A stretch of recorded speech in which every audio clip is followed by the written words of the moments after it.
Hey everyone, welcome back to the kitchen where this week I finally get to make, or remake if you will, a dish that we made a while back that nobody got to see. A few weeks back, if you saw the fettuccine alfredo video, I was at a friend Leanne's house with her daughter Anna, and they were so nice to let me come in, and we saw their kitchen and we made some fettuccine alfredo and it was wonderful. But what you all didn't see was the video that we filmed there the day before, where I made some Greek style chicken and we put it over some rice pasta, and it was a gorgeous, light, very aromatic dish. And I forgot to make sure that the microphones were working so you couldn't hear anything. I guess it happens. I don't know. I'm not a video guy. But I promised that I would make that meal again because it was fantastic and I want everyone to see it. And what I want to talk about and have you learn from it today, if you will, is when we talk about the aesthetics of cooking and how to make restaurant quality food at home and how to make food look gorgeous on the plate so people are so excited to see it, this is a great dish to practice with. Because with all this stuff, believe it or not, it's not super easy to make this look beautiful on the plate. It's very easy to make it look nice and be in the plate and everybody ready to eat it, but it's not super easy to make look beautiful. And we're gonna. All this stuff. We've got chicken and artichoke heart and vidalia onion and white wine and tomato and olive. We're gonna put all this together and make an amazing dish. So come on over here, check this out. It's gonna be great. All right, here we go. Like I said, super easy to do this and a lot of fun. First thing first, take some olive oil, get it nice and hot in a saute pan, or a wok if you'd like to use a wok. You guys know I love using this wok. I'm going to continue to use the wok because it's just a really great thing to cook with. You don't have one? A nice big pan, big saute pan, bigger the better, because we've got a lot going in here and you want room for all of it to cook. Here we go. We are going to take, I've got 2 cloves of fresh garlic, chopped up nice and fine, and I took a vidalia onion. You can get any type of onion you want, obviously. Red onion, white onion, yellow onion. I like vidalia because they have a nice, soft, sweet flavor to them, and they cook and they smell so fantastic. And by the way, I think I said it before, but I'm going to say it again. We're making a Greek style chicken dish, and we're going to put it over Pappardelle noodles, which you could put it over any type of noodle you want. The last time we did this, it was over rice noodles. We're going to use pappardelle today. It's also really nice with rice, and believe it or not, it's fantastic by itself. Dishes like this are fun. I love Greek-inspired flavors. There's so much. They're so aromatic. They're so light. You know, some staples of this cuisine, Kalamata olives go in a lot. Artichoke, tomatoes, herbs and spices, mostly things like dill and thyme and oregano. I mean, all of that is just so nice and light and just tastes so good. So what we're going to do is I've got this onion and garlic in here and just some olive oil, that's all. And I'm letting it get good and hot. And what I want to happen is I want the texture of the onion to start to get a little soft and a really nice translucent color, if you will. That way I know that the cooking process has begun. I'm not going to let anything burn, but I definitely want them to start to cook. You know, it only takes a minute or two for them to really start moving, especially when you got a nice hot pan going. And I'm going to take our chicken breast. I took chicken breast. This is about 1.5 pounds of chicken breast, so 3 big ones or 4 small ones, and I just chopped them into chunks. That's it. Nothing special, just big chunks. And I'm dropping this in with the onions and the garlic. And the first and most important step of this is letting this chicken brown, letting this cook. And as that happens, we start introducing more stuff. This will take, 3 to 5 minutes. It doesn't take long. I like to keep things moving, so nothing burns, everything cooks evenly. I'm excited about this. I really want, if you have not tried something like this, you really, really should. The flavors are already wafting me in the face, and we've got more. It's great. I love it. All right, let's let that go for a minute. I want you all to come over here and take a look at this, and I'm going to show and cook at the same time. It'll be fun. Why not? Look how fantastic that looks. This chicken is just cooking, and while it's going, I'm going to keep it moving. So far, all we've done, a few pinches of salt and pepper. I've got some freshly ground black pepper and some kosher salt. I just put in a few pinches to let that chicken soak up some of that flavor. Let's go ahead and add our seasonings. We have got a 1/4 teaspoon of fresh dried oregano and a 1/2 teaspoon of thyme. Thyme is a big one. Thyme, one of your staple seasonings in Greek cuisine. It's got a really nice earthy, minty flavor to it. That mint kind of hits you in the back of the palate. It's a great finish. Really, really nice. And see, let that cook. And as that chicken cooks more in the onions and garlic with the seasoning, whew, it's a lot of moving around. I apologize, but it's fun. You got to keep things going. And that's the other reason why a wok is fun, because you can flip things around and you don't make a mess. See, look, no mess. But we're going to let that go for a few minutes. And really keep an eye. Because you see the white in the chicken? See how it's starting to, has a really nice appearance of being cooked on the outside. It's not. It's only browning. It's not cooked inside, so we want to watch it, but we don't want to let it burn. We don't want to let it overcook, because then it just gets rubbery. So as this is cooking, most of this liquid here, that's all just coming from the onion and garlic cooking. And it's helping keep the chicken nice and moist. We've added our seasonings. And it's really all you need. Salt, pepper, thyme, oregano. Done. No other seasonings really needed. I am going to throw in 1/3 cup of, do you hear that? 1/3 cup of dry white wine.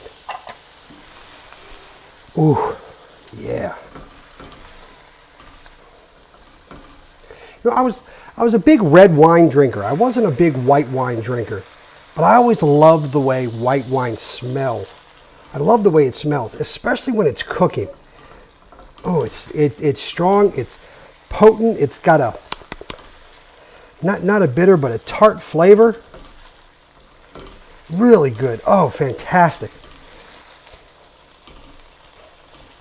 So I've turned the heat down. You know, now that we're good and hot and we've got a good boil and sizzle going with the wine and everything, I've turned it down to not low, you know, kind of on a scale of 1 to 9, it's a 4. So I would call it right below medium. And as this starts to cook now and the wine is cooking out and it's starting to reduce a little bit, so it gets a little bit of a saucy consistency to it. A lot of the tartness that you get in dry white wine, like that grapefruit flavor, starts to kind of cook out a little bit. And with those seasonings, especially the thyme, the mint flavor that comes with thyme, you get a kind of a sweet aftertaste. So I want to go with that. I want to cook with it. So I'm going to I took some Roma tomatoes. Roma tomatoes, I love cooking with Roma tomatoes. They've got a great flavor, a beautiful color, very versatile. I chopped up 3. Nothing special. I cored out the middle. I chopped them up into chunks. We'll throw those in there. And this, the main ingredient. Artichoke hearts. One nice jar of artichoke hearts that, you know, if you want to size, if you want to weigh them, they're anywhere from 12 to 14 ounce jars. And you can get marinated or unmarinated artichoke hearts. I recommend marinated. That way you can save yourself the time. But if you don't have marinated artichoke hearts, I would let them sit for a while in some olive oil with some salt and pepper. and basil and lemon zest, believe it or not, and let them sit in that for a while if you don't have marinated ones. But add those in there because that's, oof, the flavor that comes from cooked artichoke. And the last piece, Kalamata olives. 3 tablespoons chopped up at the most. Everything that's going in here is chopped up. The artichoke hearts are chopped up, the tomatoes, the chicken, the olives, the onion, the garlic. Whew. It's a lot, isn't it? But you'll see, oh, just how fabulous this comes out. Now we're going to let this simmer at about a medium heat for a few minutes and let all these flavors come together and really make sure our chicken soaks it all in. The chicken is cooking. This is beautiful. Let's stick with these light aromatic flavors. Let's throw one more piece in there. It's the last thing. Took a lemon, chopped it in half, gave it some nice squeezes to get the juice out, and I'm going to go ahead and yeah, I'm doing it over my fingers. Why am I doing it over my fingers? But I'm catching the seeds. It's a trick. There's your tip. Whenever you squeeze fresh lemon into something, do it over your hand so your fingers can catch the seeds. There. Just a little tiny bit of lemon juice. That's it. Oh man, does that smell good. Look how fantastic that looks. Isn't it beautiful? All these flavors cooked together so nicely. You really want to keep an eye. Take a look at our tomatoes. Do you see how they've gone from, they were a bright, vibrant red color to now they're starting to get this orange tint to them? That right there, that's my first sign. This meal is about done. All I want to do is make sure the inside of the chicken is cooked all the way, which I'm positive it is, but just to check. And then we are ready to plate. This is fantastic. Oh man, did this come out beautifully. And I'm excited to plate this up. It's so nice and hot. The pasta's ready. The chicken is ready. This is going to be beautiful. So let's plate this. Let's plate this correctly, because like I said, this is one of those dishes that's fantastic when you want to practice the aesthetic part of a meal. Because it's not super easy with the noodles and all the different colors and pieces that go in this dish to really get the plate right. But when you do it, it comes out gorgeous. And what you want to remember, and I've said it in another video, height and color. Height and color are what make this dish fantastic. So here's what we're going to do. First things first, I'm going to take some of the noodles. And whenever you deal with noodles, especially like pappardelle noodles, you really want to take them with the tongs and the colander and twist your tongs around so they come out with some height to them. The noodles in the center. If you notice, I always lift up, open and up with noodles so they stay nice and high. Okay? Now, let's go ahead. Look. Oh, that's pretty. This is going around, believe it or not directly on top. It's going around. And you'll see why. You'll see why. Just watch.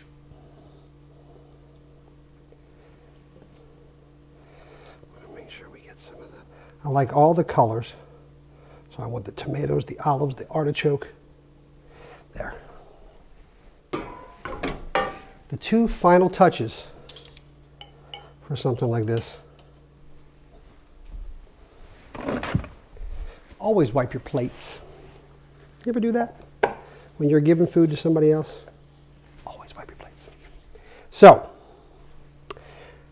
feta cheese. Just a few crumbles. This is some fresh feta cheese that I crumbled up myself. Just dropping a little bit on top. Believe it or not, more for look than for flavor. Feta cheese does have a really strong beautiful flavor, but I really just want it for the look. And then to give it that color, fresh chopped parsley. Oh, everybody knows I'm a sucker for parsley. Get the parsley on there. And last but not least, take our lemon. This is purely optional, but I'm always doing something. Get a nice little wheel with your lemon. Give it a slice in the middle and kind of twist it. See? And you lay it on top at an angle. Voila. How beautiful did that come out? That is a gorgeous looking dish. And that's it. How easy was that? Do you see how much stuff we put in that pan? And look what we produced with it. It's a lot of little pieces, a lot of little things going on, but it produces this, and it's so good and it's so light. Try it. You will love it. I love the flavors I'm getting right now. Believe it or not, it's not just lemon. I've got lemon on my fingers, but I've got some white wine, got some garlic hitting me. Whew. Yeah, that was a little oregano. Oh, I love these flavors. Folks, try this. Let me know how it goes. Give this video a thumbs up if you haven't done so already, and please subscribe to the channel. Follow along with us. We're going to be doing all kinds of fun stuff in the fall. We've got stews, chilies, more soups coming. We're going to be dabbling in some desserts. You want to talk about aesthetics and how to make a plate gorgeous. Dessert, that's where the challenge is. And I'm going to be learning right along with the rest of you. So please follow along with me. Share this video with everyone you know. Have a great weekend, and we'll see you soon. Bye-bye.